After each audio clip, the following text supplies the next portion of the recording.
Hi, Aubrey. I'm here. Congratulations ngayon pa lang. From Vivo One series, ngayon sa cinemas. May pressure ka bang nararamdaman? Kasi iba to eh. Right now, ano ang pakiramdam mo? Ako po, right now, I feel blessed. I'm really grateful dahil po binigyan ako ng Viva ng pagkakataon na maging part po or magkaroon ng movie po again after a year. So, ako naman po, sa lahat ng project na ginagawa ko, nape-pressure po talaga ako eh. Kinakabahan ako kasi kailangan ko laging improve yung sarili ko, why ako yung napili ng Viva na bumida dito or maging part nitong movie or series na to. So yun po, pressure dahil kung sa series po sa Viva One, medyo madaling ma-reach kasi sa phone siya, social media, lahat naman po tayo nagpo-phone, ganyan. Mas grabe po yung pressure ko ngayon kasi kailangan kong magdoble effort siguro para ma-reach yung mga tao or mapabalik sila sa cinemas. Cause yung iba kasi parang thinking nila na, oh, I'm just gonna wait for the movie na lumabas dito sa platform na to, on social media. So parang nakakasad lang po dito sa mga movie na hindi mapagbigyan na mapanood sa sinihan. So yun po, pressured and super kinakabahan because hindi lahat po talaga ngayon na manonood ay ginugustong manood sa sinihan. So yun po, but more than that, I'm really happy and grateful to be part of this movie kasi it's my third time, I think, working with Direct Ronnie and super na-enjoy ko po itong movie na ito. Of course, kasama yung mga cast kasi grabe po, like sila po talaga yung mga kailangan yung abangan din sa Viva and yung po yung mga like great actors and actresses po ngayon. So yeah, thank you. Thank you. Kay Suzette, kay Bernadette, kay Rosavan, and siguro si Meg. It's been quite some time na matagal namin kayong hindi napanood sa big screen or sa small screen. So, during those times na hindi kayo aktibo dito, ano mga pinagkaabalahan nyo? I will go first. Yeah, so I just finished this teleserye, if you want, na I Love You Since 1892. So we just finished that. Tapos yata yun ng January of this year. So, iba naman ang role ko doon. Madre ako doon. So it's always nice to play a different role all the time. And before that, I also did Minsan Pa Nating Hagkan ng Nakaraan. Doon naman, I was like the matriarch. I was the villain, the main villain of that series. Kasama ko sila Christine Reyes, si Cesar Montano, and si Marco Lumao. And of course, all of those were all Viva films, which I'm really, really proud of and very thankful. I'm proud to be part of the Viva family. Ako naman, I've always been doing teleseries pag merong offer.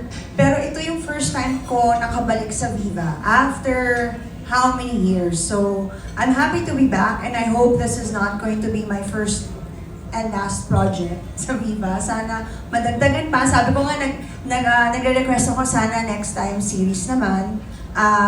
I've also been quite active in social media. Kailangan syempre mag-cope up sa mga Gen Zs. Kahit na minsan nakakapagod na, pero sige, TikTok pa rin, IG pa rin, Facebook pa rin. I also have a small business. You've been to my business, tita, yung aking, dun sa Taytay, yung aking driving school. So yeah, I've been busy, also PA and advisor ng mga anak ko na bagong pasok din dito sa Viva. So I hope to be able to work with them also in the future. Yes, ako naman dito yung after ng VNB na ginawa kong Vertical, yung Made for Revenge. Nasa werewolf din ako, werewolf boy. And itong project, of course, Rosario. And sa personal life naman po, nagtatry na po ako mag-business.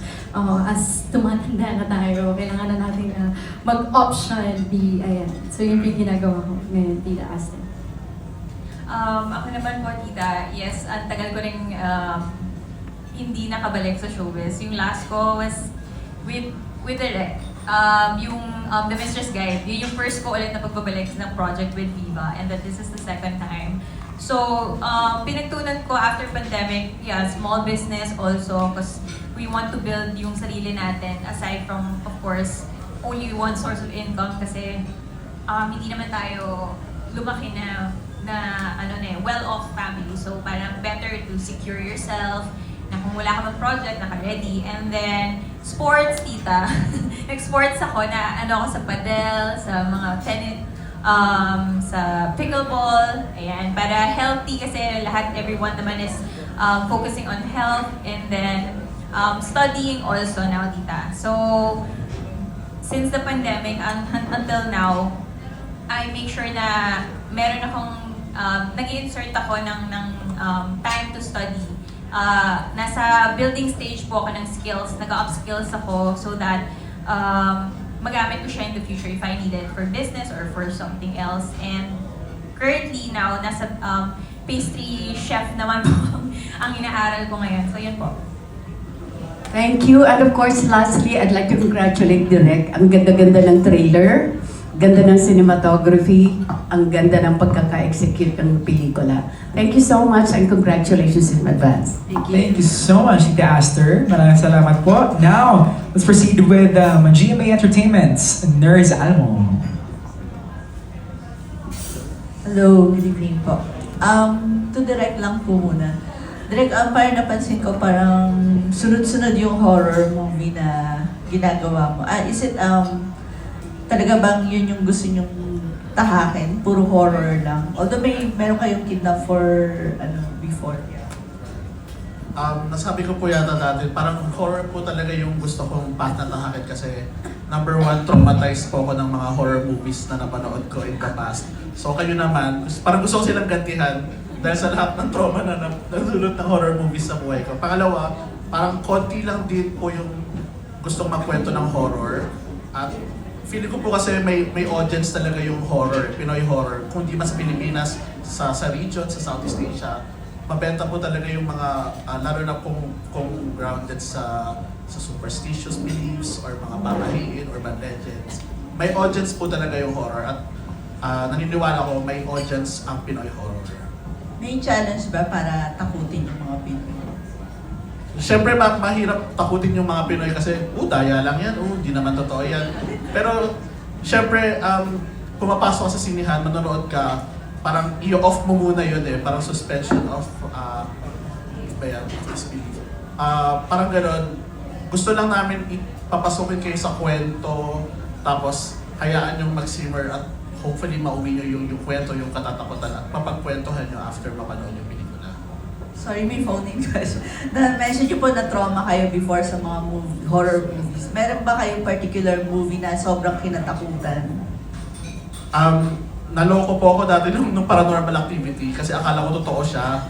So, months after, bata pa kasi ako nun, ni-research ko, hindi pala siya totoo.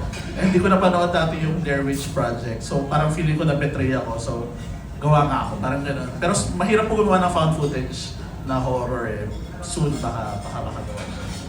And lastly, to direct and dun sa mga nakagawa na ng horror before, meron ba kayong ginagawa before kayo mag-shoot? Like parang ritual or para, kasi sabi nga ni direct, gusto niya pag-uwi, nakakatakot or maalala. Kayo ba meron kayong mga ginagawa to avoid?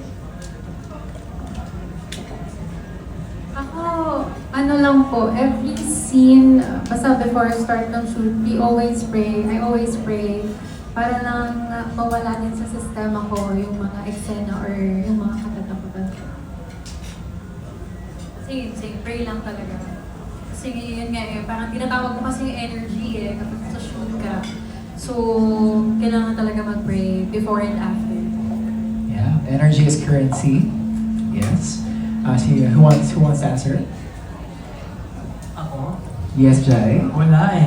pray lang din actually. And I think lahat naman ginagawa yun before mag-start is mag-pray. Kasi importante naman talaga yun because we do everything for the Lord. We offer this project to Him as well. Dahil kung di naman dahil sa Kanya, wala kami lahat dito ngayon. But anyway, wala. Pray lang eh. Kasi parang so far, we've been doing this for, everybody's doing this for a while now na mag-horror. So hindi naman sanay, pero you know, everybody's getting the hang of it already. So the reason we could do na lang is, you know, pray and just enjoy doing the movie or the series.